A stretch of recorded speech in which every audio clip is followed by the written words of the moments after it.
At yan po yung tandaan po natin na napakahalaga yung ating mga unang napag-aralan. So, from Acts chapter 2, verse 1 to 21, pinag-aralan po natin yan yung the Holy Spirit. So, yung kanyang pagkilos in both the New Testament and also the fulfilled prophecy in the book of Joel. At yan din naman yung Banal na Espiritu na pinangako ng ating pong Panginoong Kristo sa bawat mananampalataya. And then, pinag-aralan din po natin the Sons of God or our Lord Jesus Christ na siya yung laman ng pahayag po ni Propeta Joel. And also, sinali po natin yung some characters of our Lord Jesus Christ and things that we can gain sa ating paglilingkod sa Kanya from Acts chapter 2, verse 22 to 36. So, sa huli na pag-aaral po natin ngayon ay matatagpuan sa aklat ng Acts chapter 2, verse 37 to 47, the greatest revival times, o pinamagatan po natin itong the biblical revival. So, marami tayong dapat maunawa regarding revival.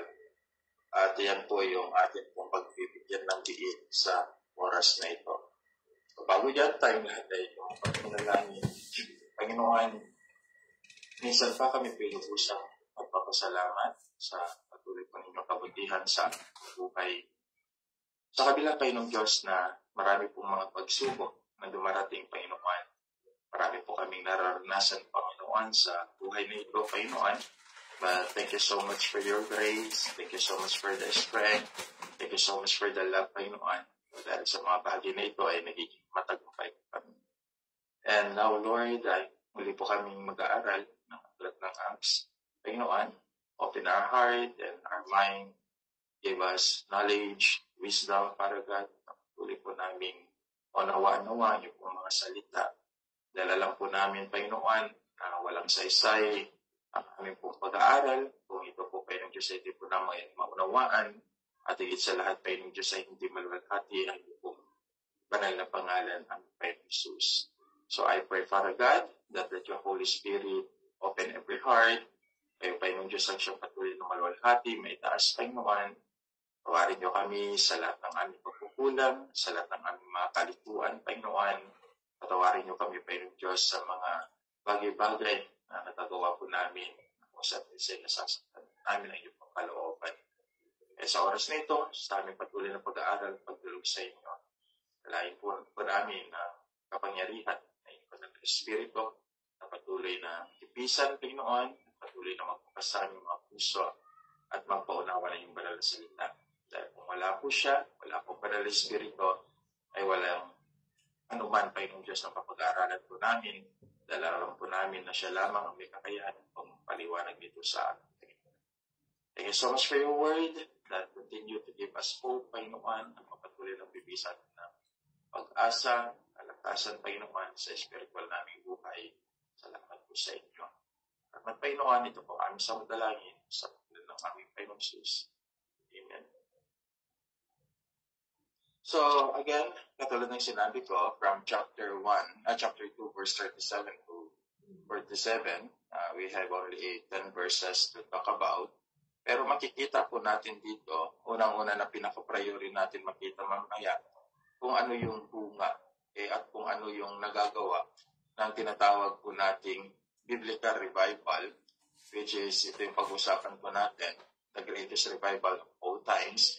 At kung babasahin niyo po kasi ang aklat po ng Acts, ito yung tinatawag po nilang the book of the Acts of Apostle, yung mga libro kung saan ang mga gawa ng apostol ay nakasulat.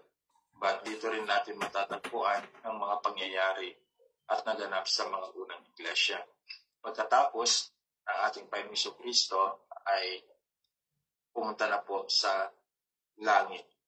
So, when we talk about biblical revival, we need to understand at maunawaan po natin the greatest revival that first appeared and found in the Bible took place in Jerusalem during the time of the Apostle led by the Apostle Peter. So ito na yung pinaka-great revival happening na talagang makikita po natin talaga.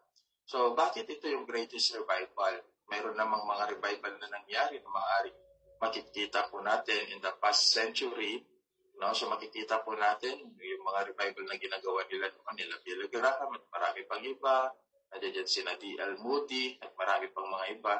Pero in talk about in biblical revival, there is always a difference. What is happening before and then what is happening sa panahon natin ngayon at kung ano yung nangyari doon sa banal na kasulatan sa panahon ng mga apostol. So we need to consider some things dito sa dalawa na dapat po nating maunawaan regarding the biblical revival and modern revival. So, dito ako minsan nalulungkot dahil karamihan sa alam ng mga tao ngayon, yung modern revival, it is a word of God, considering po yan para sa kanila. Pero let us take a look some passages of the scripture, kung ano yung supporting verses ng modern revival. Wala po tayo makikita, but mamaya marami po tayo makikita doon sa biblical revival. I try to search out even the internet nung nakaraan, ano ba yung meaning ng tinatawag nilang modern revival. Pero halos pare-parehas po sila, okay, ng mga sinasabi. Pero ilan sa mga makikita po natin when we talk about modern revival, it is all about entertainment. It is all about performance. It is all about hypes, using light, using noise, tears, and temporary joy. So ito yung makikita po natin in modern revival today. Ang tawag doon, kaya marami po yung pumupunta sa mga konsyerto, nagsisigawan, naglulundagan. Pero kung may nakita na kausap din ako kabataan from sa galing po sa mga extreme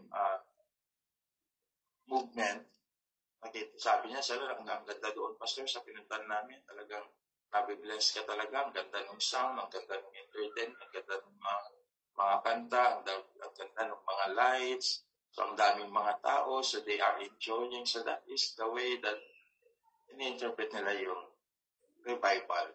So it's all about entertainments. Today, in the pulpit, yun yung sanang makita po natin. Ginawa na rin po nilang entertainment and performance places. So para bang yun na lang yung laging ginagawa ng maraming mga tao ngayon in most of the biggest churches, mega churches, they are entertaining people. So, tama rin naman yung sinabi po ng isang great theologian na laging nababanggit ko rin po sa inyo na sinabi niya, darating ang panahon that the church will entertain the Pope. So, yun po yung pangyayari ngayon. Bakit? Naliles na kasi yung Word of God. Actually, they are using only the Word of God. They are twisting katulad ng laging sinasabi sa inyo. So, ito yung mga pangyayari sa tinatawag nating modern revival today. So, ulitin ko, entertainment, performance, and temporary, okay, joy. Of course, meron din pagluha minsan kasi natatouch yung kanilang emotion. Parang hindi rin ay iba doon sa kumakanta ng love song. Halimbawa, di ba? Pag narelate nila yung kanta, iniiyak talaga sila. So, ganun lang yung nangyayari. Ganun lang yung nangyayari. But actually, there is no changes in their life. Modern revival simply means entertaining the will and the needs of the flesh. So, yan po yung pinakasimpleng meaning po ng tinatawag po nating modern revival. So, entertaining the will and the needs of the flesh. So, alam niyo po, pag pumupunta po tayo sa mga ganitong bagay, kung halimbawa may napunta na po kayo, parang ang feeling mo ay parang ang ganda, ang gaan ng loob. Parang paglabas mo, parang may panibago, pero hindi nagtatagal. Kasi yung pinag-usapan natin kanina, it is only temporary. Wala talaga yung changes, wala talaga yung talaga spiritual transformation na nagaganap sa isang tao natin sa mga modern revival. Kasi may differentiate natin ito mamaya doon sa biblical revival habang tayo po ay nagpapatuloy. So, parang it is only a will, okay? And then it is only providing the needs of the flesh. Kaya kung sabihin natin biblical revival, attend ka doon sa mga seminar, nakapakinig ka doon, biblical revival, modern revival, nakapakinig ka ng mga tawag doon mga mensahe na mas gusto mo, parang ang feeling mo tuloy, nare-revive ka doon. Yun nga ba talaga? Yung bang isang mensahe na kung saan namimit yung gusto ng tao, yung isang mensahe na namimit yung gusto lang natin, o yung isang mensahe kaya ang dapat natin kailangan na dapat mamit talaga yung ating spiritual na kapasidad na nais ng Diyos sa atin. So we need to look always to ourselves every time that we are going in these kinds of revival that people says. So another na sinasabi po nila, a modern revival is also mass program using the Word of God. Totoo po yun. Okay? So ito'y programa lamang po ng tao na ginagamitan po ng salita ng Diyos. But it is not a program of God. Because there is no capacity of a person, tandaan po natin, na mag-set ng revival. Only God alone can set a revival. At yan makikita po natin sa biblical revival. Modern revival, it is also devil's actions behind the use of the Word of God. So, sa modern revival din, hindi lamang ito yung isiniset ng tao bilang isang programa at gagamitin yung salita ng Diyos, kundi ito rin yung isang pagkilos, okay, ng demonyo sa likod nito sa paggamit ng salita ng Panginoong Diyos, which is, he is using the Word of God, twisting the Word of God, at yun po yung nailalagay sa mind ng mga tao. Alam niyo po, the greatest problem today, it is not, hindi naman po yung, tawag doon, yung mga, hindi naman po yung mga damdamin ng tao. Ang pinakamalaking problema sa panahon ngayon, yung mga tao sa panahon po natin ngayon, ginagamit po nila yung salita ng Diyos. Okay? But the problem is, they are twisting this word of God. So, maganda yung nailalatag po natin ito ng maayos at na isi-share po natin sa kanila yung kapangyarihan mismo ng salita ng Diyos based on kung ano yung nais iparating ng author, kung ano yung nilalaman ng konteksto, at kung ano yung talagang nais na iparating din sa atin ng banal na Espiritu, dapat laging nakafocus po doon. So, modern revival, again, sasabihin ko po sa inyo, ito po ay napakadelikado sa panahon at ito yung nangyayari. At sinabi ko rin sa inyo, ang modern revival, set and programmed by man. Pero when we talk about, let us go to a biblical revival. Biblical revival, it is a program of God in His appointed time. Tandaan po natin. Ano nangyari sa Jerusalem? Appointed time ba ng Diyos? Yes. Kasi after a 100 years before it was fulfilled, ipinapisi po ito ng isang dakilang propeta sa lumang tipan na si Propeta Joel. Sinundan po ito ng propesiya ng ating Panginoong Jesucristo. At pagkatapos ng ating Panginoong Jesucristo ay pumunta po sa langit, ito na, nangyari na yung mga propesiyang ito that God's appointed. Okay, yung time na ito na yung panahon ng Pentecostal, ito na yung Acts chapter 2, programa ito ng Diyos, nangyari ito dahil ang Diyos ang may kilos at galaw. Hindi lang base sa emosyon ng tao, kundi base ito sa kapangyarihang nararanasan talaga at nakita ng maraming tao. Ulitin ko, biblical revival, it is a program of God in His appointed time. So, pwedeng mangyari ang revival kahit hindi ka pumupunta doon sa mga malalaking mga modern revival today. There is something happening in your life, even in the way na ikaw ay nanalangin sa loob ng inyong mga tahanan o maaaring sa ibang mga kaparaanan pa, maaari po nating maranasan ito. Kasi ito yung programa ng Diyos sa bawat tao at programa ito ng Diyos sa bawat mananampalataya. Dahil programa ito ng Diyos, walang sino mang nakakaalam kung kailan mararanasan at mangyayari sa bawat mananampalataya.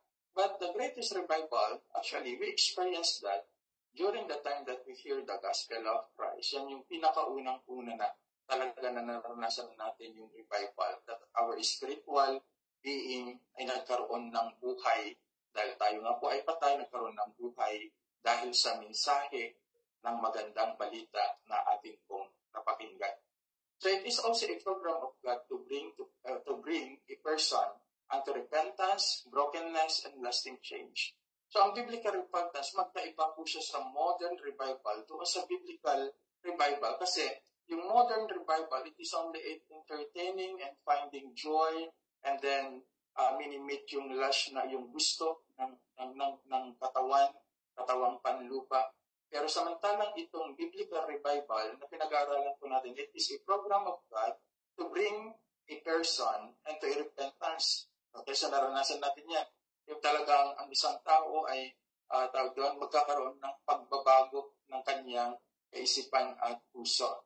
Brokenness. Okay, so ibig sabihin talagang makikita po natin sa ating mga sarili nung tayo po ay nasa kawalan pa lamang, pero nakita po natin na talagang pagkatapos nitong brokenness nito doon sa ating mga maling nagawa sa nakaraan, ay nagkaroon po ng lasting change. So, ang biblical repentance, ito po yung na-experience po natin, meron po siyang lasting change na dinadala sa ating buhay.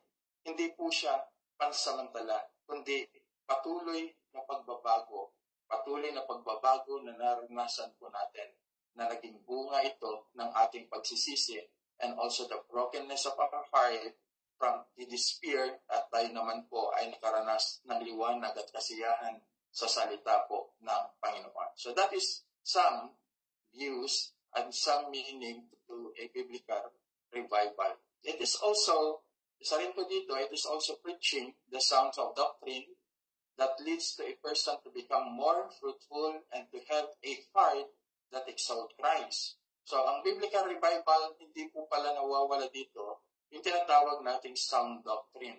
Itong preaching po ni Pedro na pag-aaralan natin mamaya, laman na laman yung sound doctrines. Kasi dalawa lang naman pong pinakamin talaga na nagiging talakayan at topic pag sila po ay nag-share ng Word of God. Even the days of our Lord Jesus Christ and all the days of the Apostle, dalawang mensahe lang ang laman ng kanilang mga mensahe. It is to believe the gospel and also to repent.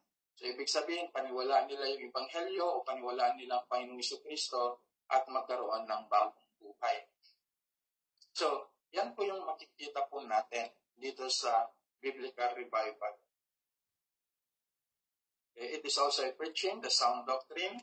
Kaya kung nais nating maranasan ang isang tinatawag nating biblical revival, dapat umattend po tayo doon sa mga conference, seminar, kung saan ang Word of God will be exposed talaga.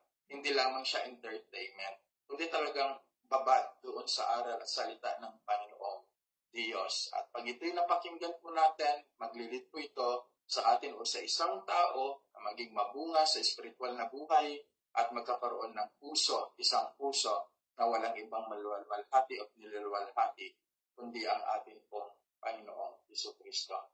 And also, biblical revival leads to a person to have a humble soul and transfer life. So, ang revival, hindi lang siya short experience, hindi lang siya temporary, kundi mararanasan ito ng tao katulad po natin na kung saan natuturuan po ang ating kaluluwa na patuloy na maging mapagkumbaba at maranasan po natin yung isang bagong buhay. Isang buhay na binago ng Diyos na nagpapatuloy. Now, so ito yung pinaka-buod ng biblical revival and modern revival. So when we talk about modern revival, often implies human effort. Tandaan po natin, often implies human effort. Trabaho po ito ng tao, programa po ito ng tao, gumagawa po sila ng entertainment, gumagawa po sila ng mga programa para mapalami ang membro sa loob ng iglesia o ano pa man yung nais nilang gawin. Pero they are only using the Word of God, but this is not a program of God. But when we talk about biblical revival, it is the sovereign work of God. Tandaan po natin, it is a sovereign work of God involving renewal of faith, repentance, restorations of spiritual passion. Yun yung biblical repentance, no? Biblical revival. So, tandaan po natin na ititrabaho ng makapangyarihang Diyos at naroon yung pagkilos niya upang magkaroon tayo ng matatag na pananampalataya, magkaroon ng panibagong buhay, magkaroon ng restoration, at magkaroon tayo ng passion sa mga spiritual na bagay. The primary force behind biblical revival is God's sovereignty, moving among His people to bring deep convictions of sin and renewed devotion to Him. Ulitin ko, the primary force behind the biblical revival is God sovereignly moving among his people to bring deep convictions of sin and renewed devotion to him. Hindi mo masasabi pala na isang tao ay na-revive dahil umattend siya doon sa mga ganitong mga event. Kung ang kanya pong buhay ay hindi po nakaranas ng conviction doon sa kanyang kasalanan, hindi po siya nagkaroon ng devotion pagkatapos na makapakinig po siya ng salita ng Diyos o yung biblical message of God, okay, dapat may bunga lagi. Kaya ang bunga nito ay nagkakaroon siya ng devoted heart to God, devoted heart to Christ, upang sa ganoon ay lalong makatatag yung kanyang panibagong buhay na kaloob ng ating Panginoong Diyos. So dito sa Acts chapter 2, verse 37 to 47, or hanggang 37 to 44, makikita po natin yung mga ilang mga bagay na nagiging bunga talaga ng biblical revival. Dito nga po tayo nagbase dahil napakahalaga na makita rin po natin at hindi po tayo mabudol na lang yung sinasabi ko sa inyo sa mga malalaking iglesia ngayon na ginagawa na lamang po ay programa pero na less na yung talagang pagtanggap doon sa makabuluhan at doktrinal na salita ng ating pong Panginoong Diyos. So let us go in the book of Acts, chapter 2, verse 37. Yan po yung pagpapaliwanag po natin para magkaroon po kayo ng konting view regarding doon sa biblical sa modern revival. Let us continue regarding the biblical revival found in the book of Acts, chapter 2, verse 37 hanggang 47. Ganito ang sinabi po sa verse 37. Nang marinig nila ito, tingnan ninyo, nang marinig nila ito, ang tinutukoy ko dito ay yung mensahe ng ating ni Apostle Pedro na patungkol po doon sa magandang balita. Walang iba kundi ang ating po Panginoong Kristo. That is yung laman ng kanyang message na pinag-aralan po natin nung nakaraan. And then, of course, dinagdagan niya dito ngayon ang mga ilang mga bagay na makikita po natin na nagkaroon ng malaking kung bakit nagkaroon po ng napakalaking revival doon sa kanilang kapanahunan sa Jerusalem. So, sabi dito, nang marinig nila ito, nasaktan ang kanilang puso at sinabi kay Pedro at ng iba pang mga apostol, Ginoo, mga kapatid, anong dapat namin gawin? So, there is something happening after they hear the message of Apostle Paul and then after they witness the work of the Holy Spirit. Tingnan ninyo ang nangyari.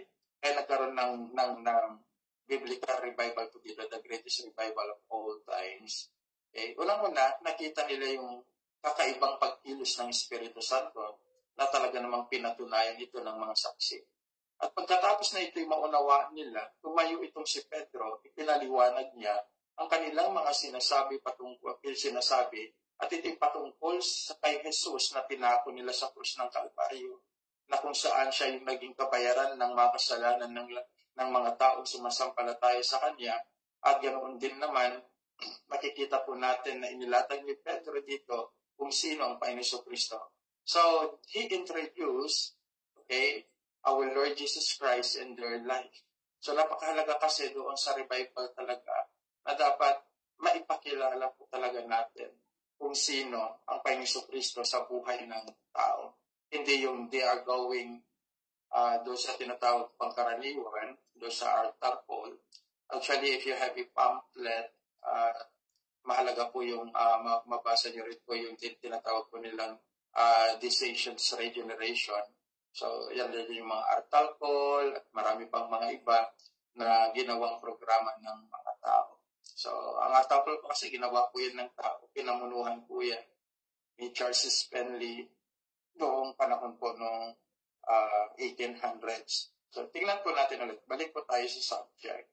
Sabi po dito, marami ang nasaktan ang kanilang puso sa pagpapahayag ng Apostle Pablo, kaya sila nagtanong sa kanya, ano ang dapat naming gawin? So, first of all, that we need to understand in biblical revival, there is a divine conviction. So, mahalaga po yan. Unang-una po yan na maranasan po talaga ng isang tao. So, sabi po dito kasi, we're cut to the heart. Greek word means ears. Para bang pinapako o nadudurog ang kanilang mga puso sa pagka-relate po nila ng magandang balita. Yung magandang balita ito na ipinahayag na Apostol Pablo, itong si Jesus, itong Misaya, na sabi niya, ipinako niyo sa krus ng Kalbaryo. So, there is a divine conviction. So, when we talk about conviction, sa isang biblical na konsepto, ay tumutukoy sa gawain ng banal na Espiritu sa pagbibigay kamalayan sa kasalanan, katwiran at hatol sa mga individual. Ito ay isang malalim na paniniwala o katiyakan na sumasang-ayon sa katotohanan ng salita ng Diyos na humahantong sa pagsisisi, katulad ng pinag-aralan natin kanina, at spiritual na pagbabago.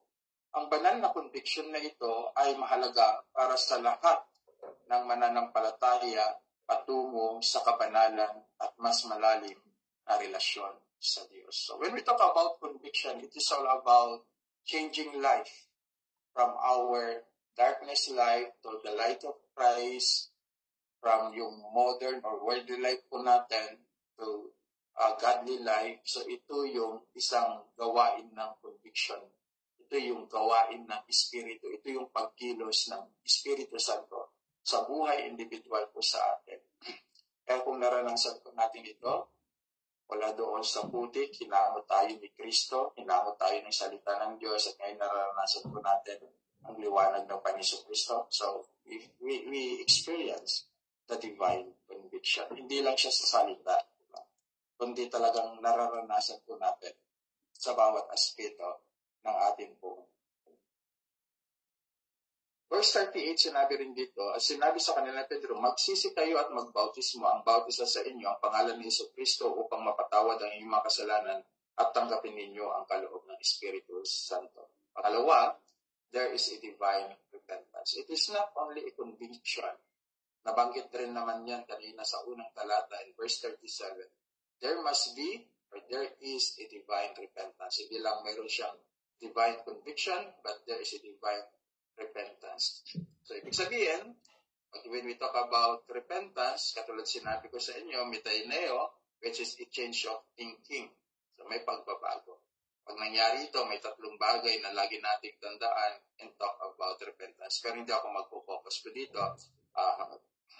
Lagi lang po nating tandaan ito na nagiging bunga po ito ng divine repentance. A change of thinking, a change of heart, and a change of life. So, when we talk about a change of thinking, changing our desire, nababago yung nais, plano ng ating puso. When we talk about change of heart, nababago yung attitudes. It is change attitudes. And then when we talk about change of life, change of living. So, mula doon sa liko-liko nating pamumuhay, ngayon ay namumuhay po tayo sa katwiran ng Panginoong Jesucristo. So, yan po yung tandaan po natin in terms po na tinatawag po natin divine repentance. But by the way, lahat naman po ito sa divine repentance ay matatalakay pa rin po natin yan pagdating po natin sa mga ilang mga aklat po ng Book of Acts bago po tayo makarating doon sa mga missionary journey po ni Apostle Pablo. Verse 39, sapagkat ang pangako ay para sa inyo at sa inyong anak, mga anak, at sa lahat ng nasa malayo. Bawat isa, tingnan nyo bawat isa na tinawag ng Panginoon nating Diyos sa Kanya. Mayroon po ditong banal na pagtawag ng ating pong Panginoong Jesucristo. So, hindi lamang po siya ang biblical revival, hindi lamang po mayroong divine conviction, hindi lamang po siya mayroong divine repentance, but now, there is a divine calling. So, meron siyang divine calling. So, one of my message last Sunday, isa po sa akin pong binigyan din po kasi yung unconditional election ng ating pong Panginoong Jesucristo sa mga mananampalataya in the Book of Ephesians. Dahil nagsiseries po ako ng Book of Ephesians, okay, sa Malasin. So ito yung ilan sa mga nabanggit ko noong nakaraang Sunday regarding yung divine calling. So sa divine calling of God, may dalawang distinction, may dalawang bagay na dapat po nating makita. Unang-una, yung external call, saka yung internal call. I think sa mga nakaraan po nating pag-aaral noon, ay nabanggit ko rin po konti ang dalawang ito. When we talk about external call, konting view lamang po sa inyo, ito yung call to the power of God, call to the power of the gospel of our Lord Jesus Christ. Ibig sabihin, pag external call, lahat po ito saklaw. Okay? Dahil ang gospel po ng Panginoon Kristo ay pangkalahatan. Ito ay isang panawagan ng Diyos, pangkalahatan. But of course, kakaunti po yung magre-responde po dyan. So, yun yung eternal call. Hindi po ipinagbabawal ang gospel o ng ebanghelyo ng ating Panginoon Kristo. So, this is our job. This is our ministry. This is the reason why God called us into this ministry. To share the gospel to every individual people. So, lahat. Wala po tayong itatanggi, wala po tayong itatangin. So, ito'y panawagan kasi ng Diyos. So, it is our responsibility to share the gospel. Para sa ganoon, ay makita rin, mapakinggan po nila yung external call. Bakit? Ito kasi yung trabaho iniatang sa ating mga balikat ng ating pong Panginoong Kristo. Both women and men of God are responsible to share the gospel para magampanan po yung external call. But when we talk about eternal call, lagi po nating tandaan ito yung pagtawag ng Diyos Ama, okay? The God the Father bring us to God the Son and also sealed by the God the Holy Spirit. Sa madaling salita, when we talk about eternal call, tumutukoy po ito talaga doon sa mga hinirang, tinawag, pinili ng Panginoon Kristo. Dahil itong mga tao ito, nakapakinig ng external call, yung magandang balita, at noong napakinggan nila yung kanilang magandang balita na yan, na natimo ang kanilang mga puso, na para bang nadudurog ang kanilang mga puso, katulad ng nangyari sa verse 37 na binasa natin kanina. And then, dadalhin tayo ngayon ng ating Diyos Ama kay Kristo Jesus, that is found in the book of John chapter 6 verse 44, that the Father bring us to the Son. Yan yung pagkilos ng Ama kasi eternal call. Siya yung kumikilos, wala po tayong part dito. Yung part lang po natin doon sa external call, pagbabahagi lang po ng magandang balita sa lahat ng tao, yun ay magiging part po natin pag tayo mananampalataya na. Pero in terms of eternal call, trabaho po ito ng Diyos. Okay, so wala po tayong kapangyarihan to convince, to convict a person, but only to share the gospel of God. Bahala na po ang Diyos Ama sa kapangyarihan niyang ito na dadalhin ang kanyang hinirang sa pamamagitan ng magandang balita. So, ibig sabihin, ang Ama, dadalhin tayo kay Kristo Jesus, at Kristo Jesus naman, ay pangingatan po natin tayo, John chapter 17, and then, of course, the Holy Spirit will seal that person. That is in the book of Ephesians chapter 1, verse 12 to 13. So, clear po, these three persons work together in eternal call, sa layunin na yung kanyang pinili, hinirang, na maging mananampalataya, ay patuloy na papaghahawakan ng magandang balita at mamuhay sa pamamagitan ng magandang balita. So, there is a divine calling. May pagtawag. Isang banal na pagtawag ang Diyos. Kaya kung titignan po natin, para maunahan, may mga talata na makikita po ninyo. When we talk about external call, found in that in the book of Mark chapter 1 verse 15. But when we talk about eternal call, found in the book of Romans chapter 8 verse 29 hanggang 30.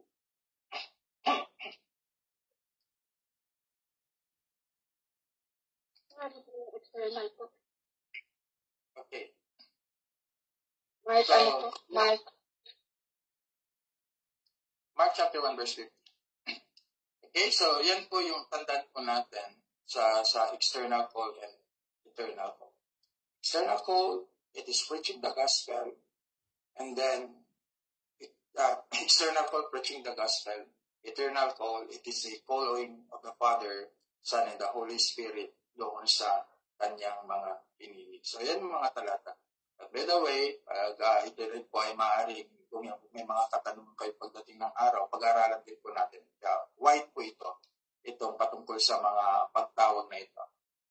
Pagkaraniwan, yung external call, binabanggit din po nila itong general call. So, 40, verse 40. Sa iba ang maraming salita ay nagpatotoo siya at hinim. Sabi ni Pedro, sila na sinasabi, iligtas ninyo ang sarili, mula sa baluktot na lahing ito. So yan yung sinabi ng Apostle ni Apostle Peter sa kanila. Sa kanyang mensahe, may paghimok si Apostle Pedro dahil sa ginagawa po kasi ng mga Pariseo at mga ibang mga kontra doon sa Kristyanismo in that time. So, Apostle Peter renounced. Okay? Ang mga bagay na ito ay dapat mahalaga na maunawaan ninyo, sabi niya. So, there is a divine renunciation. There is a divine renunciation to wrong teaching and worldly living. Dapat nakita po natin. There is a divine renunciation, banal na pagpapahayag. Okay? Mula doon sa mga bagay na kung saan maling mga katuruan at mga makamundong pamumuhay. So when we talk about these things, dapat may dalawang bagay na tandaan po natin dito. Doon sa divine renunciation. May pag-iiwan sa mga maling katuruan at may pagtatanggi sa maling katuruan. Dito po may pag-iiwan sa maling katuruan and then may pagtanggi sa maling katuruan. So when we talk about pag-iwan sa maling katuruan, wrong teachings kasi lead us to wrong direction. Lagi sinasabi noon sa inyo. Pag mali ang turo, mali yung patutunguhan. Kahit anong gawin mo. Kaya nga, kahit anong gawin ng isang tao, pag mali yung kanyang sinimulan, kahit ano pa man dyan, mali pa rin yung patutunguhan. Kahit saan aspeto. Ganun din naman ang turo. Pag mali yung turo, kahit anong gawin mong pagtatama ito, kung mali talaga, mali pa rin yung direction. So, kailangan natin right teaching para lead us to right direction. But wrong teaching lead us to wrong direction. Pangalawa, may pagtanggi sa maling katuruan. Ibig sabihin, tolerance leads to brokenness. Marami kasing mga napapakinggan akong mga tao, even some members of the church, wala naman siguro masama. Siguro kung yung ganong mga view ng mga tao, napakahirap po noon. Tolerance po ang tawag doon. Alam na nga nilang mali. Sasabihin ko nilang, tawag doon, wala naman sigurong masama. Diba? That is tolerance. At tandaan po natin, tolerance lead to brokenness. So, may bunga. Hindi mo makikita sa panahon yan, pero titiyakin kong may maling maitutulot nito kung hindi po tayo nag-stand doon sa katotohanan na lagi ko po sinasabi po sa inyo. The more that you will understand the truth, dapat the more you will stand in the truth. Dahil yan po yung isang gawain po natin bilang mga mananampalataya.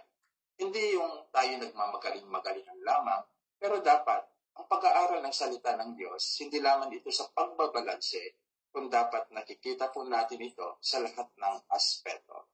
Okay, so a lot of people today, they are relying to internet, what they can read, at ano pa man, wala na po silang paggawa ng mga sarili po nilang mga outlining, nag-rely na po sila sa AI, at marami pang iba. So walang interaction na. So sa atin, bilang mananampalataya, Jesus Christ and even the Scripture teaching us to study well the Scripture.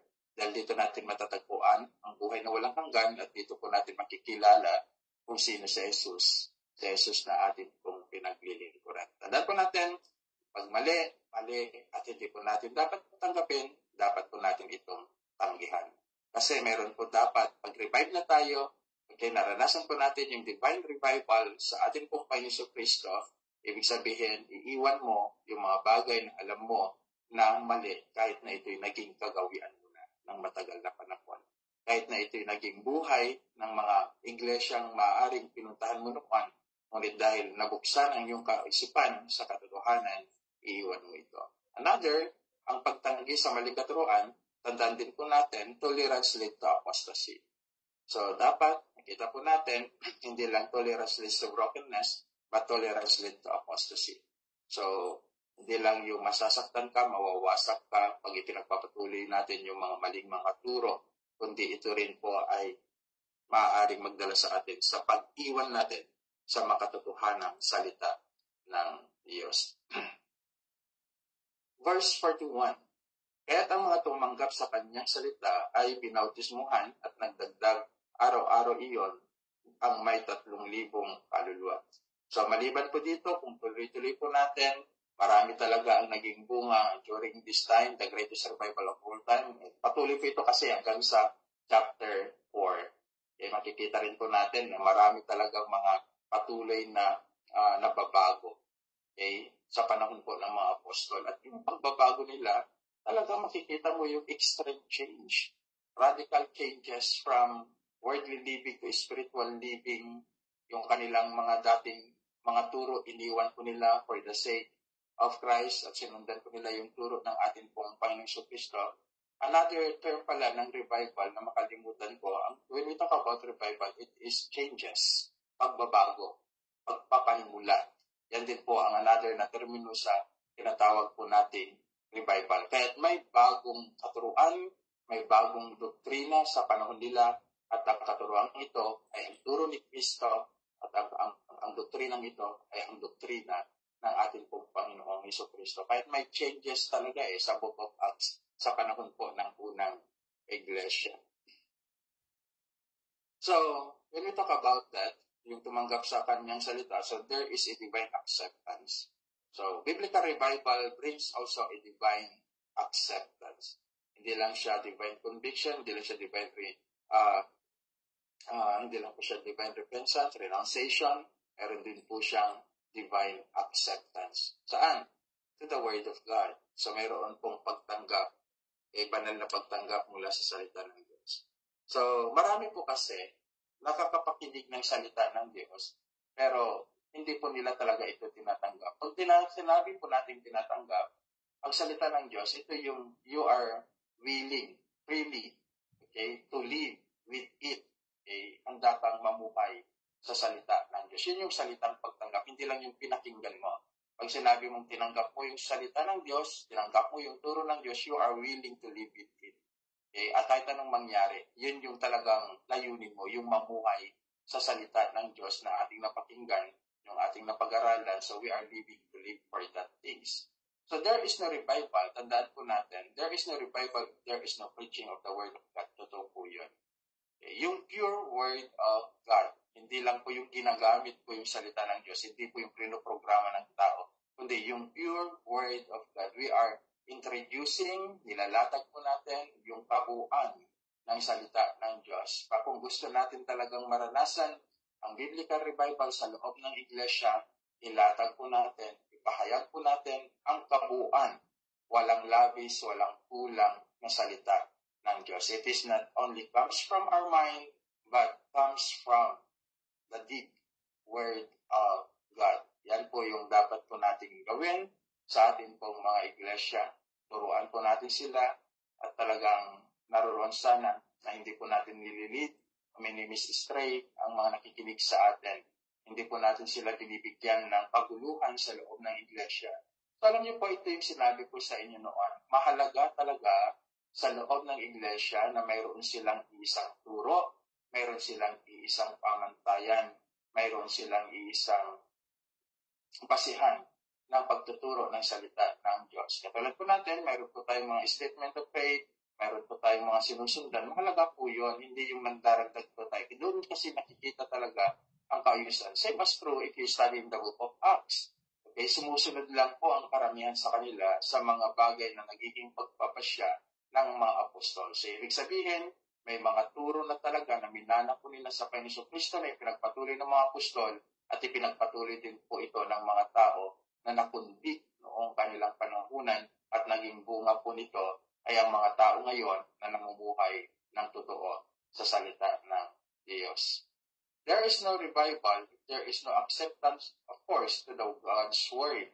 So, tandaan po natin, dapat may divine acceptance. At sa divine acceptance, maunawaan po natin na walang revival kung walang preaching sa the Word of God at wala rin po acceptance to the Word of God. Dapat tanggapin po natin na kahit nasasaktan po tayo doon sa mga napapakinggan nating salita ng Diyos, kung ito na may galing talaga sa salita ng ating pong Panginoon, tanggapin po natin. Hindi po natin nililes, hindi po natin inaalos. Dahil ganyan kung paano pumilos ang Panginoong Kristo sa ating pong mga buhay.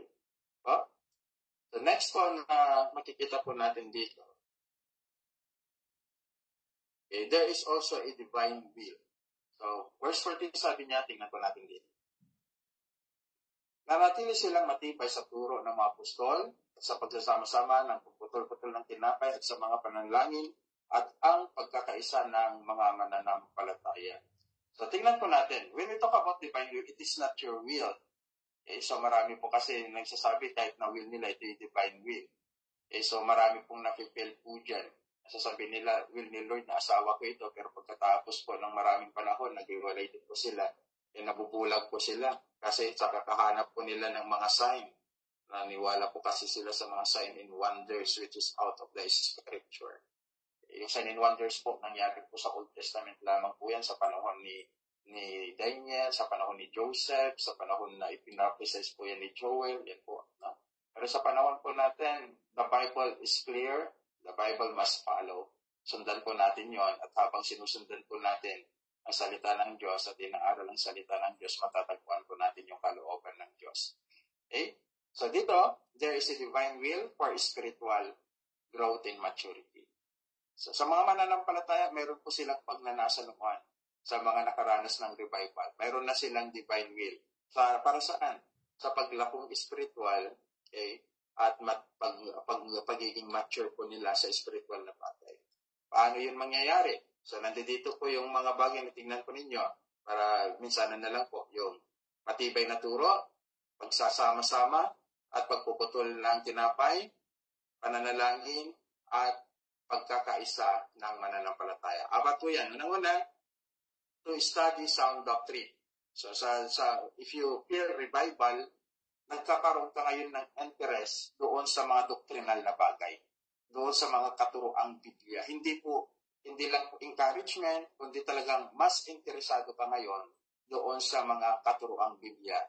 Hindi lang siya yung mga motivational preachers, ang gustong-gusto po ng marami para ma-meet yung needs ng flesh, pero ang hinahanap mo ngayon ay mga salita na puro ng Panginoon Kristo. So, study and also studying and listening sound doctrines. Yan yung unang-unang may experience. So, pangalawa, yung binanggit kanina doon, of course, to remember the death and resurrections of our Lord Jesus Christ. Yan po yung ginagawa po natin na isa po sa mahalagang ordinansa sa loob ng iglesia, yung Holy Communion na sinasabi po natin o pagpipiraso-piraso ng tinapay.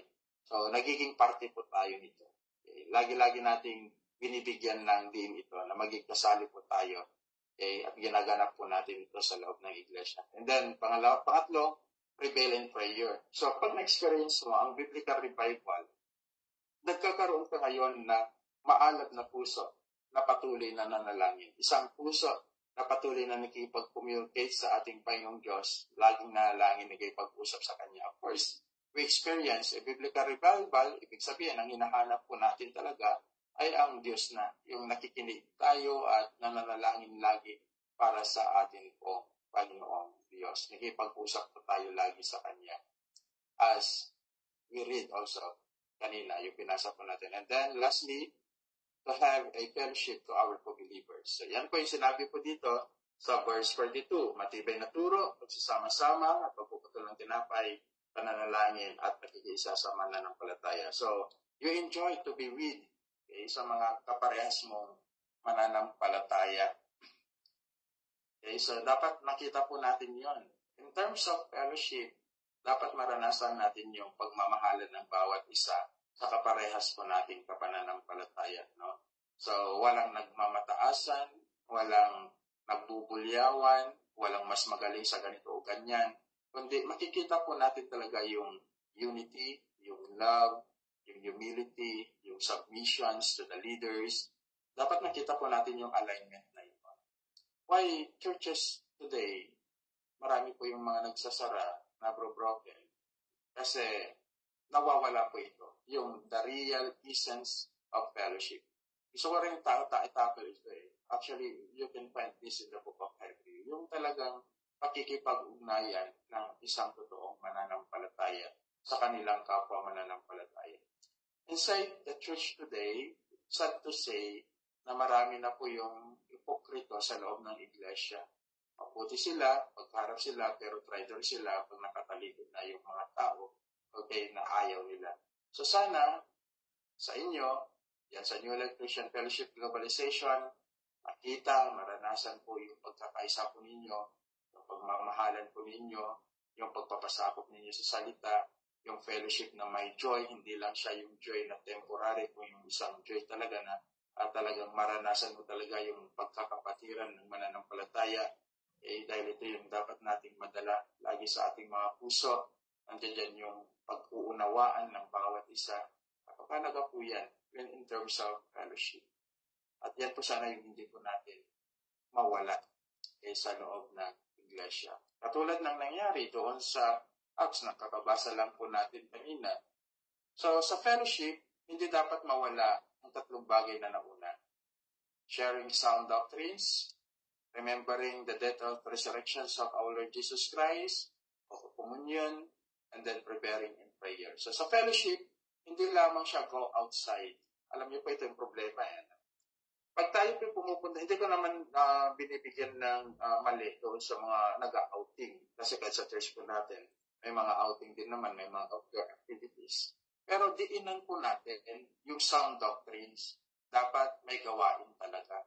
What is the purpose where you're going outside? To enjoy lang? No.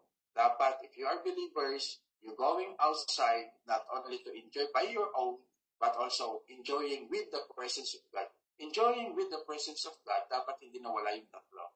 Yung sound doctrines, remembering our Lord Jesus Christ, and prayer, laging kasama po yan. Ang problema, maraming mga fellowship, maraming mga outdoor activities, nawawala yung tatlo. Okay, they are enjoying the views, the places, and to be with, okay, kanya-kanyang ginagawa. Pero kung wala itong tatlong bagay na nakuna, wala kayong matatawag na fellowship. Gathering lamang po yun. Isang gathering which is a worldly gathering, okay, looking for something that you want, but it is not looking for God's want in our life. So yan po sana yung ma-determine natin every time that we are going may ginagawa tayong mga some activities inside or outside the church, laging kasama po yung tatlo. Okay? Yung pag-aaral at pananalangin. Kasama na rin po yan yung salita at pananambahan talaga sa Panginoong Jesucristo. So, that is in verse 42. Number 7, there is a divine fear. Mayroong banal na pagkatakot. Okay, so, maraming uri po kasi ng pagkatakot. Okay, pagkatakot doon sa kaaway, pagkatakot doon sa digmaan, pagkatakot doon sa mga multo na sa po nila. So, maraming uri po ng pagkatakot. May mga tatatakot din po siguro sa kanilang mga asawa, sa kanilang mga anak, etc. So, but there must be, doon sa atin bilang nakaranas din po ng biblical revival at gusto ng maranasan ng mga tao, dapat maranasan din po nila yung divine fear. Experiencing in the Word of God. So, pag napakinggan mo yung salita ng Diyos, nabasa mo yung salita ng Diyos, nakita mo yung mga bawal na ayaw ng Panginoong Diyos, so nagkakaroon ka ngayon ng fear na gawin ang mga bagay na yun dahil alam mo na tawag doon, hindi ito kinalulugdan ng ating pong Panginoong Diyos. So, if you study in verse 43, sabi, dumating ang takot sa bawat tao at maraming kababalaghan at tanda ang nangyari sa pamamagitan ng mga apostol. Kung kababalaghan, it is a signature and gift for the apostle. Pinag-aralan na po natin yan. So, sila lang talaga. Sila yung nakagawa ng mga miraculous healing during in their time hanggang sa panahon po ng Apostle Paul. Sila talaga yung ginamit ng Panginoon Kristo kasi ito yung isa sa kaloob sa kanila, yung gumawa ng himala sa panahon po nila. And we know that apostleship is already and at ang mga apostol na lamang po yung mga apostol lamang po talaga ng ating Panginoon Kristo na naka-witness sa Kanya ang nakapagawa ng ganitong mga miraculous healing. Yung totoong pilay ay talagang nakalakad, yung totoong bingi ay totoong nakarinig, yung totoong pipi ay talagang nakapagsalita, yung totoong patay ay muling nabuhay. Hindi po siya programa na ginagawa ngayon ng marami, na ginagawang programa na kunwari.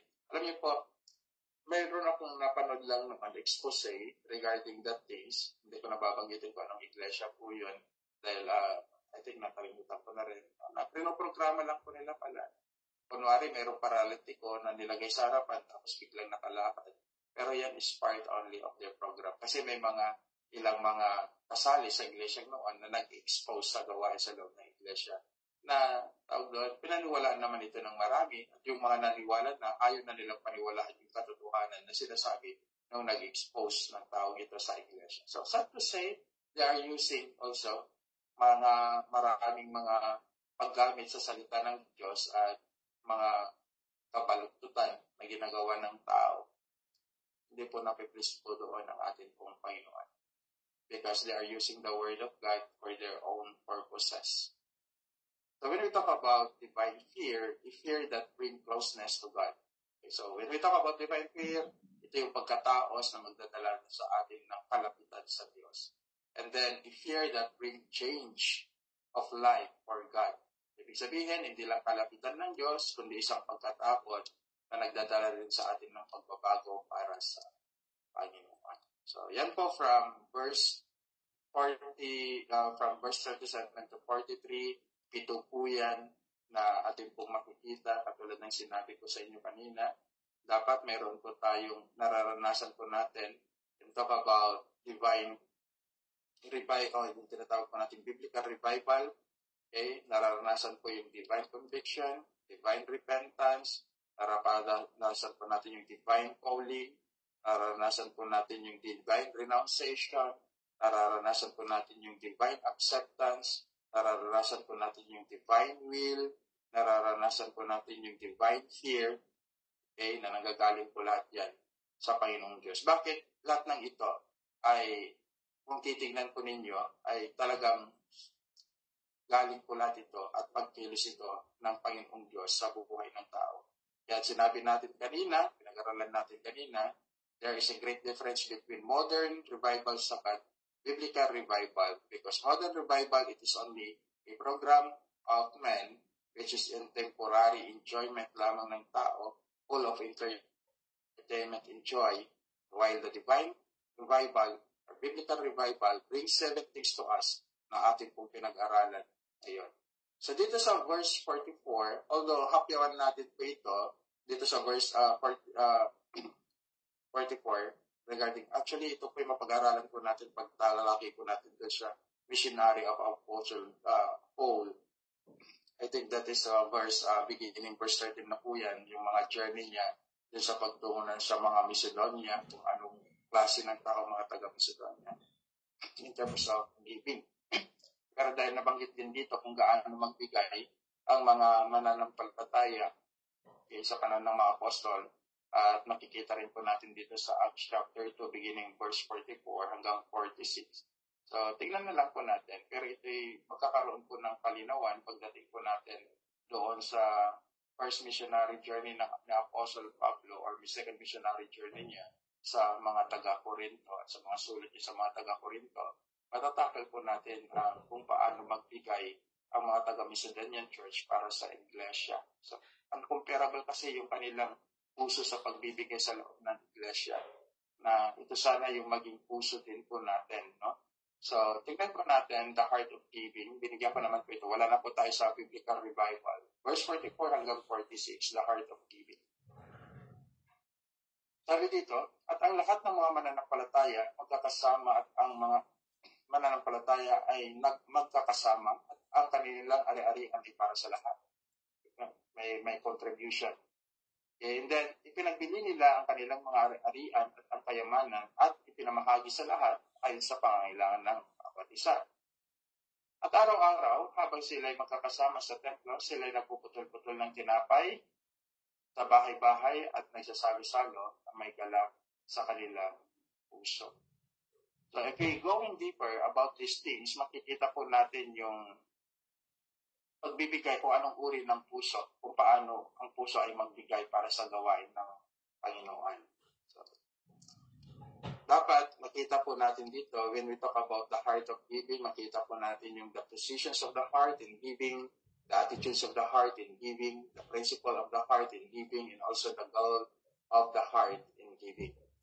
So when we talk about the goal of the heart in giving, dapat ito'y pag-aaralan po natin, pagdating po natin doon sa some part of this particular subject.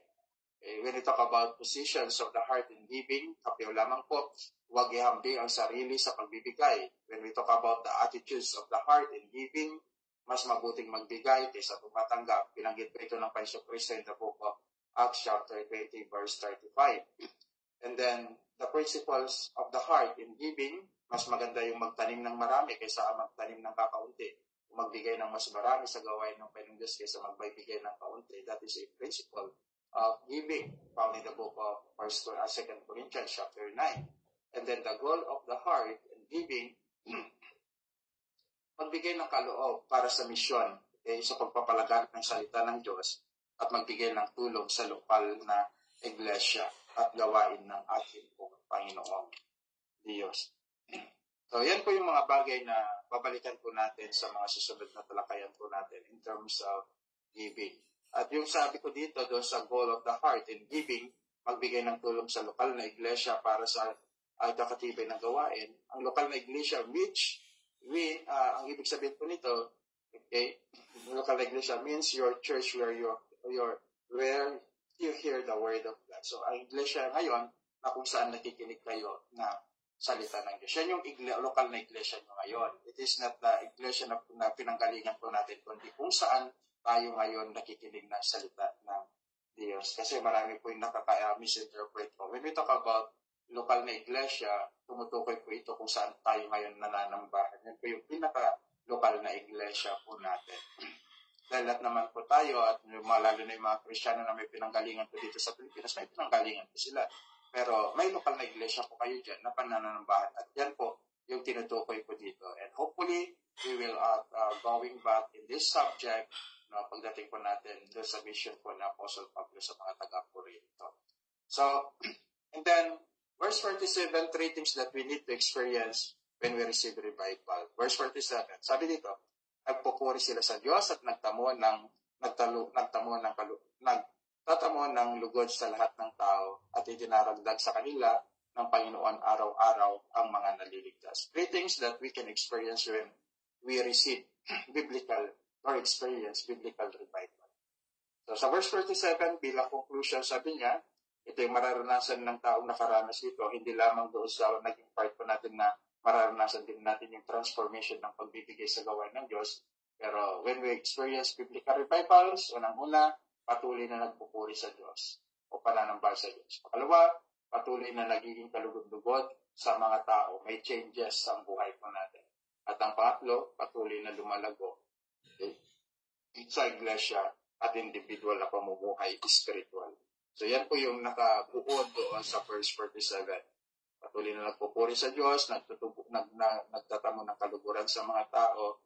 At kung nangyari po yun, sabi po dito, actually, yung idinaragdag sa kanila Panginoon, it is a clear indication na ang kaligtasan talaga ng bawat individual, ang Diyos pa rin ang kumikilos. Dahil ang nagdaragdag po sa loob ng iglesia, hindi po ang tao.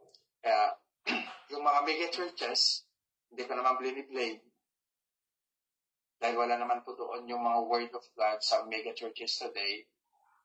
Kaya hindi ang Diyos ang nagdaragdag po. Programa ng tao ang nagdaragdag sa kanila. Because their lives never been transformed.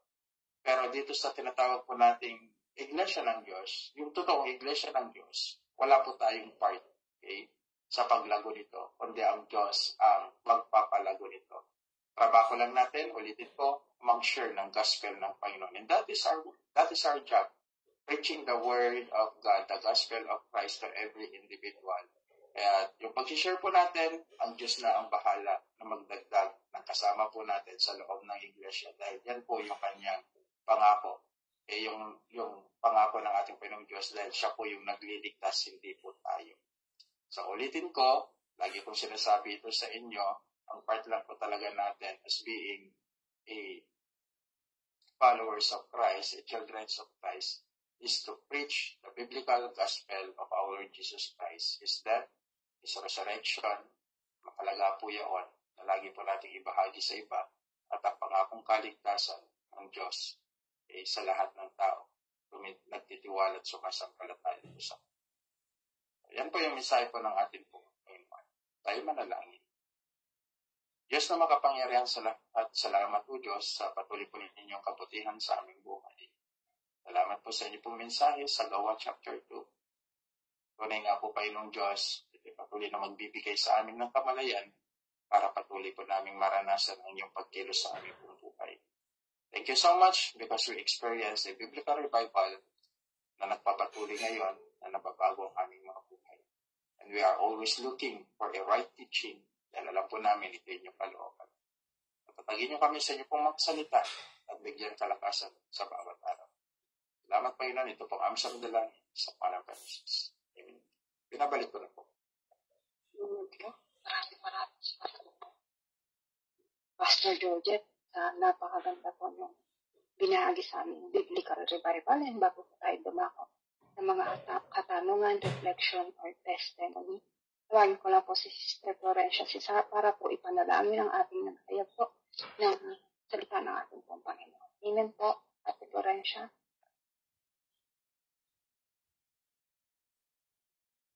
Sister Florence, available po ba kayo? Okay, pwede pong pasag mo na. Okay po. Sino pong available? Na manalangin para po sa ating share para kay Pastor Georgette.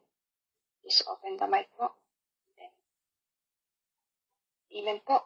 Wala po, ako na lang po. Okay po, tayo ko na lang. Dakilang Diyos sa makapangyarihan sa lahat, mapurit pinasasalamatan ka namin, Panginoon. Lord, maraming salamat, Panginoon, sa gabing ito, Panginoon. Ginamit mo na si Pastor Georgette Antonio. Lord, maraming salamat, Lord, sa kaluwalhatian mo, Lord. Bago ko po siya ipanalangin, Lord, hihingi po ako ng kapatawaran sa aking mga kasalanan sa isip, sa salita at sa gawa. Dalangin po, Diyos, nalinisin niyo po nawa ang puso at isipan ko, nagpapakumbaba po ako sa inyo. Upang maging karapat dapat na po ako maipanalangin, Panginoon, maidulog sa inyong paanan si Pastor Georgette. Lord, maraming salamat po sa buhay niya na ipinagkaloob niyo po siya, Panginoon, sa Bible study upang makapangaral, Panginoon, ng biblical, Panginoon, biblical doctrines, O Lord. Salamat, Lord, sa buhay niya na ginagamit mo, Panginoon, sa araw-araw, O Lord. Dalangin ko, O Lord, na patuloy niyo po siya, Panginoon, pagkulooban ng wisdom and knowledge, O Lord. Upang, Panginoon, ang mga maipapahayag niya, Panginoon, na maibahagi niya po sa most especially, Panginoon, sa amin, O Lord, sa mga taong hindi pa nakakakilala sa inyo. Maraming salamat, Lord, na nagagamit mo siya, O Lord. Dalangin po namin ang bawat katuruan, Panginoon, na ibinigay niyo po, Panginoon, kay Pastor Georgette, O Lord, na naway magrema sa puso't isipan namin, lakaran namin, Panginoon, at nawa, O Lord, na ang bawat isa, Panginoon, magkaroon ng growth, Panginoon, sa mga napapag-aralan namin ang Lord at ma-apply namin sa sarili namin, O Lord. Dalangin din po namin, Panginoon, na patuloy niyo pong, Panginoon, gabayan, bigyan ng kalakasan si Pastor Georgette, O Lord, upang magamit, Panginoon, sa mga ganitong gawain, O Lord. Pinadalangin din po namin, Panginoon, na patuloy niyo pa siyang, Panginoon, pagdalingin sa anumang nararamdaman niya, Panginoon, most especially sa kanyang lalamunan, O Lord, upang makapagbahagi pa siya, Panginoon, ng mga salita mo, O Lord, ng mga katotohanan, ng mga biblical doctrines, O Lord. Maraming salamat, Lord, sa pagkakaloob sa kanya, Panginoon, na magkaroon na nandun, Panginoon, yung presence of mind, Panginoon. Maraming salamat din po, O Lord, na patuloy niyo po siyang ginagabayan, even na kung nagkakaroon siya, Panginoon, ng mga spiritual battles, O Lord. Dalangin po namin, Panginoon, nandun yung strength, O Lord, na ibibigay niyo, Panginoon, lagi kay Pastor Georgette at nawa, O Lord, nagabayan niyo po siya, saan man po siya paroroon, Panginoon, upang makapagbahagi, Panginoon, ng inyong mga salita at makapagturo, Panginoon. Gamitin niyo po siya sa iba't ibang bahagi, Panginoon, ng Pilipinas, hindi lang po sa Pilipinas, kundi sa iba't ibang bansa, O Lord, katulad ng Bible na, Panginoon, na ito, O Lord, upang malaman namin, Panginoon, ang tunay na katuruan. Maraming salamat, Lord. Dalangin din po namin pamilya, Panginoon, Pastor Georgette, O Lord, nawa, O Lord, nandun, Panginoon, yung gabay, kalakasan sa bawat isa, Panginoon. Nawa, O Lord, na anumang dinideserve, Panginoon, ng puso ni Pastor Georgette, O Lord, na patuloy niyo po nawa siya, Panginoon, na gamitin, O Lord, sa mga banal na gawain na isa yun inaalan. Maraming salamat, Lord, sa lahat-lahat. Sa inyo lamang po ang pinakamataas na papuri, pinakamataas na pagsamba. Sa pangalan po ng Panginoong Jesus na yung anak namin tagapagligtas. Amen and amen. Amen po. Amen po. And maraming salamat po, Pastor Georgette, sa napakaganda po nung ibinahagi sa amin na naliima. Rakani po ba siya? Ken. sa binahagi niyo po sa amin na biblical revival all. Napakaganda po kasi ng inyong tinapik. Bago po tayo dumako po sa reflection, mga kapatid, binabati ko lamang po yung magandang gabi, yung mga hindi ko po nabati. Sister Lot Alhambra, magandang gabi po.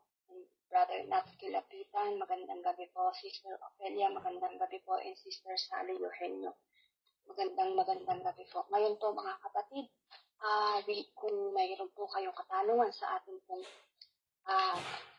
pinag-aralan sa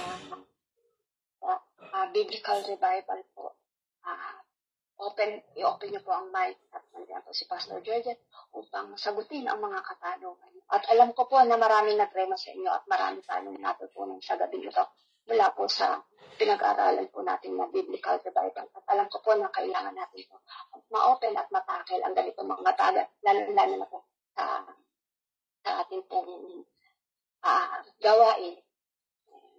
Bago po tayo tumako, permission to ask po, Pastor Georgette, may katanungan lamang po ako. And alam ko po na kung hindi man po ito naaayon sa ating pong pinag-aralan, okay lang po na hindi sagutin, or kung naaayon man po, nagpapasalamat po ako kung masasagot po.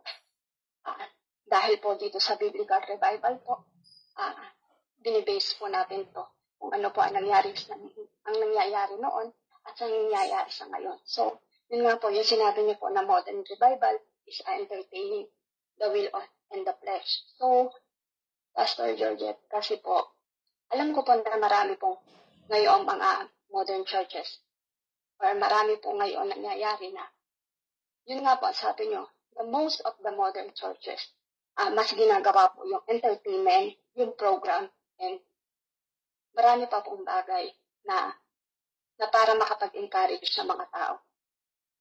But most of leader and most of the elders, they always said po na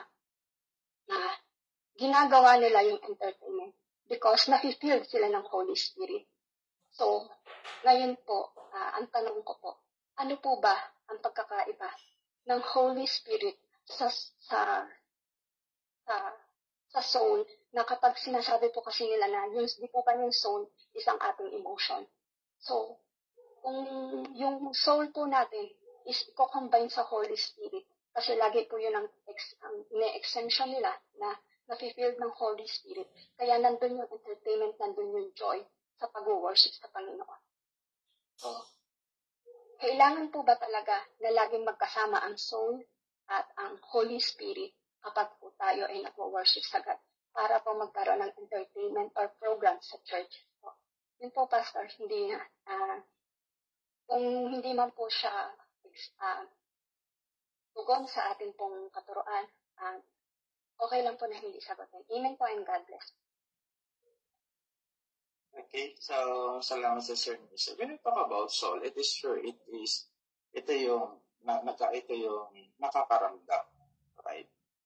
So, kaya nga, always remember that our heart is very deceitful.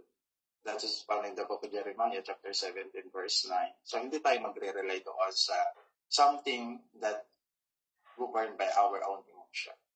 So, ang totoo na nakaramdam, halimbawa, ang mga tao nagsasabing ito, na sila'y umiyak naman, sila'y nakaramdam ng ganitong uri ng damdamin, halimbawa. So, the manifestation, that revival, is found to those things na pinag-aralan po natin. So, the Spirit works in their life. So, ibig sabihin, kung talagang naranasan nila yung ganoong uri ng revival, mayroon yung 7 bagay na pinag-aralan po natin. Biblical conviction, biblical repentance, lahat ng pinag-aralan natin yan. Iyan yung mga bunga talaga ng nakakaranas ng biblical revival. So, hindi lang siya based on their emotions or experience, based on the music, sound in the church. Kasi, halimbawa, ganito, may mga pumupunta kasi dyan, iyak sila, luluha sila, but still they are living in their sinful life, therefore, there is no biblical revival. Pero kung yung mga pumunta dyan, halimbawa, umiyak sila at talagang naramdaman nila yun at iniwan nila yung simple living nila, then they experience a biblical revival. And that is the work of the Holy Spirit because their life is transformed. Kasi ang una talagang gagawin ng ng Diyos Espiritu is to transform our life. Once that we hear the gospel of God and our dead soul will be revived for His glory alone. So, yan lang, Sister Mason. Amen po. Maraming salamat po, Pastor Georgette. Salamat po sa kasabutan. God bless po. Sabi nyo nga po, sa verse 40 po, na nagkakaroon po tayo ng divine relaxation, yung maling katuroan po. So, kung nagkakaroon po ba ng maling katuroan po sa isa po bang iglesia at nato-tolerance po at wala pang unity sa pag-aaral po ng ating pong ng Panginoong Jesus, ng gospel of God, ng Word of God po, pwede ho bang hindi magpatuloy na makinig po sa mga wrong teaching o kailangan pong ituloy ang pakikinig and then hindi na, kasi pinag-aralan natin yun kanina sa Sir Misa. Tolerating wrong teaching lead us to wrong direction. And sometimes, tolerating wrong teachers lead us to apostasy. So, dapat, pag alam na natin mali, wala na doon sa Biblia ang tinuturo niya, puro motivational na lang siya, puro encouragement na lang siya, at tila ba walang malalim na pag-aaral sa salita ng Diyos. So, we better to live. Look for a church kung saan na-preach talaga yung Word of God and Christ alone. So, mahalaga po kasi talaga yun yung talagang iglesia ng mga sinauna talaga. Alam ko naman na marami pa rin iglesia talaga na Christ-centered. Ayun, kung hindi yun yung kanilang mga turo, so better to live. So, halimbawa, may mga iglesia, sorry to use this, hindi ko alam kung na-familiar kayo ng UPCG at marami pang mga old organization today. So, nagpo-focus lang po sila doon sa pagpatawag doon sa mga manuals, gawa ng mga pastor, mga program inside the church. So, yan po yung problema talaga. So, kung gano'n yung nakikita ninyo, wala na yung sound doctrines, look for other church where the Word of God is preached. Thank you po, Pastor. Malinaw po ninyong kasagutan. Maraming salamat po. Mga kapatid, kung meron pa po kayong mga katanungan, willing po, nasagutin po ni Pastor George. Ate Florencia, Sister Andres po. Amen. Salamat po sa Sis Mason and Lord God po sa buhay ni Pastor. Doon po kasi sa Pastor, may hinap po ako sa inyo. Doon po yung kasi po kung aking biran niya po, dati po siya ay pastor, parang siya ay nag-aaral lang ng 6 months, so naging layman pastor siya. And umattend po siya nung, kasi sila ay affiliate. So, isang denomination ito na nagkaroon sila ng revival. Tapos, ang revival nila, nangyari, parang lahat ng membro umiyak. At yung biyanan ko po ay umuwi ng walang sapatos. Yung iba, walang bilo. What kind of revival is this? Sabi ko, ganun ba talaga? Na-revive ka sa giving lahat ng merong kaibibigay mo? Or what? Isa kind of revival ng giving, Pastor? Natawag ito ng revival? Yung ganun. Kaya nga sinabi ko kanina na programa ng tao. Actually, pinapangalanan pa nila. Meron tinatawag lang biblical, hindi na siya biblical revival. Financial revival, life revival. Maraming mga kanila. Depende sa mga topic ng mga modernist revivalists ngayon. So, depende kung paano nila kinahatayat ang tao. So, that is not from the Lord. So, revival para sa kanila, pero hindi yan revival para sa Panginoon at hindi yan programa ng Panginoong Diyos. Katulad ng sinabi ko nga, sa inyo, marami pwedeng gumawa ang tao ng kanya-kanyang uri ng revival, kanya-kanyang panawagan, kanya-kanyang programa, kanya-kanyang pakutsada regarding regarding revival. But that is not a biblical revival. Always remember this, mga kapatid. Biblical revival is appointed time of God alone. Yun binasa ko sa inyo kanina. Siya yung may programa, hindi po tayo. Kahit sinabi ko sa inyo kanina na ma-experience mo ang revival kahit saan, when God's work in our life, when God's change our life, yun yung mga revival talaga ng pagkilos ng Panginoong Diyos sa buhay ng tao or individual. So, nakaka-relate naman ako sa sinabi mo, Sister Flores. Maraming ganyan. aware na lang po tayo, ngayong alam po natin, maging aware na lang po tayo. So, tignan po natin kung talagang may changes sa buhay ng mga nakaka-experience nito o wala.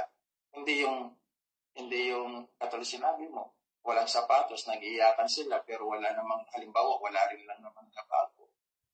Hindi po yun talaga, hindi yung revival. Made by emotion yung mga uri sa mga. Salamat po, Pastor. Sorry po. Sa minsan po, Pastor, yung sa akin ang po, na-experience ko pa sa akin sarili, no? Kapag po ako ay nagbabasa ng salita ng Panginoon, may time po talaga na, anyway, yung may ako tapos parang gusto ko, yung siwalo, yung gano'n, parang gusto ko mangaral, gano'n. Tapos bigla pumapasok yung mga, yung salita ng Panginoon, gano'n. Sabi ko, ano ba yun? Sa Holy Spirit, teaching, parang gano'n po ba? Gano'n. So, na-experience ko lang po, minsan. Kaya, minsan kapag so, yung mga yung nag-ano po sa akin. So, minsan nag-share ko din po na gano'n. Nagkakaroon po ako ng desire na talagang ibahagi. Yun po yung, sabi ko siguro, it's kind of revival. Kasi dati po parang walang naintindihan ko po na kapag pala yung pag sinabi mo revive, yung spirit mo parang nag-aapoy. Parang may gusto kang gawin para sa Panginoon. Na, yan. So, talagang parang gusto mo siyang maglingkod, gusto mo yan po, siguro yung ganun yung kind of revival talaga gumagawa po ang Panginoon sabi niya nga po, for individual. And nangangailangan po talaga siguro po ang bawat isa ng mga ganung bagay para po, to change us, mabago po yung ating pananaw, yung ating isip, and yung tuturo po talaga yung Banal Spirit ko kung ano yung dapat gawin. Ganun. So, yun po. Pero nakalala ko lang po. Yan. So, salamat po sa sinunod po.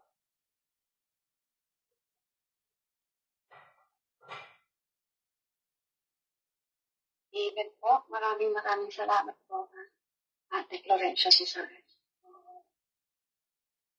So, yun pong na ibahagi na katanungan and reflection po. And napakaganda pong binahagi po ni Pastor Georgette na Biblical Revival. Alam ko po sa atin na marami pong nagrema sa atin. Kasi isa po sa din nga po sa divine repentance pa lang po. Alam ko po na marami nagrema sa atin. Dahil nandun po talaga, kapag talaga po tayo truly repentance po sa ating pong Panginoon, andun po talaga yung changes na kailangan nating baguhin. Kung ano man po ang ating pong mga naging wrongdoings and wrong teaching, or kung meron man tayong maling magagawa po sa mga katuruan po ng Panginoon, dapat po natin baguhin, and especially po sa ating mga sarili, kung meron po tayong mga kasalanan na dapat po talaga natin. And alam naman po namin na hanggang ngayon, talaga pong nandun yung sorrow po namin sa aming pong pagre-repent sa aming mga kasalanan, na hanggang ngayon po talaga nandun talaga po yung bigat ng pagtutuwid hanggang ngayon po ay inilalahat po namin sa Panginoon. Amen po. Maraming salamat po, Pastor Georgette, sa napakaganda po na tinuro niyo sa aming biblical revival. Nawa, mga kapatid, lahat po ng 7 revivals po na biblical revivals na binanggit po ng ating pong Pastor Georgette mula po sa book, verse 37 po na divine conviction. Nawa po na lahat po ay nagrema sa atin kung paano po tayo makakonvict ng Holy Spirit. And verse 38 po, mayroon po tayong divine repentance. At sa verse 39 po, mayroon po tayong divine calling. At yun po yung calling of God po. At sa verse 40 po, mayroon po tayong divine renunciation po. And sa 41 po, divine acceptance. Sa 42 po ay divine will. Hindi po to will ng ating pong sarili, kundi ito po yung will po ng ating pong Panginoon kung paano po tayo mag-follow po sa ating pong work, sa mga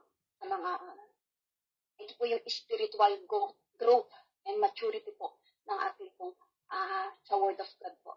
At kung paano po tayo makakapag-aral po. Yun po. Sa 43 po, ang huli po ay ang divine fear. Andun po dapat yung takot natin. At kung may takot po tayo, nandun yung takot na makagawa tayo ng kasalanan. Kasi po, andun na tayo sa divine repentance. So, natatakot na tayong gumawa ng kasalanan. So, napakaganda po ng mga naituro po ni Pastor Georgette. At dalangin po natin na sana patuloy po na gamitin si Pastor Georgette po sa gawain na ito. Maaari nga po araw-araw upang alam naman po namin na hindi po iba po ang oras sa Pilipinas po at alam po natin na kailangan sundin ng kapahingahan po, most especially nandun pa po sa healing process pa po si Pastor Georgette. Maraming salamat po Pastor Georgette sa buhay na nyo na ginamit ng Panginoon para makapaghayag po ng biblical doctrines. Salamat po sa pagbabahayag po ng biblical revival. Patuloy po natin yung lakaran, ano man ang katuruan na pinagkaloob ng Panginoong Kristo po sa atin po, Pastor Georgette, upang atin pong lakaran ng mga katuruan niya. Maraming salamat po, Pastor Georgette. Alas 8 na po, dako na po kami sa prayer for attendees po, na pangungunahan po ni Christine Bilan, Sister Christine Bilan. Kung wala po si Sister Tintin, baka meron po available para po makapagbahagi. Or kung gusto niyo po na may katanungan pa kayo, bukas pa po ang ating ang reflection or kung meron pa po kayong mga pagkakataon na mag-reflect sa ating po na pag-aralan. Amen po, maraming salamat po. And wala po si Sister Tintin Bulan. Tawagin ko po kung sino man po ang available para po sa prayer for attendees, mga kapatid. Pwede po ba may available po ba Sister Miriam or Sister Christian, Sister Irina, Sister Emerina Cancino, even po. Pwede po ba kayong mag-prayer for attendees? Amen, kapatid. Amen po. God bless po. And then susundan po kayo ng closing song. Sister Lynn Cesante at benediction po ni Pastora Roda Ruth Mariano. Maraming salamat po mga kapatid at patuloy po tayo and kita-kits po tayo bukas muli sa ating pong gawain and patuloy po tayo magpalago sama-sama at may pagkakaisa po at nandun po yung ating pagmamahalan sa bawat isa. God bless po mga kapatid and amen po. God bless po Sister Emerina Cancino. Amen, sis. Hallelujah. O Ama namin Diyos, madakilat, mapagmahal, O Lord, itubuli ka namin sa pinasasalamatan, O Lord, sa kadakilaan mo sa buhay ng bawat isa.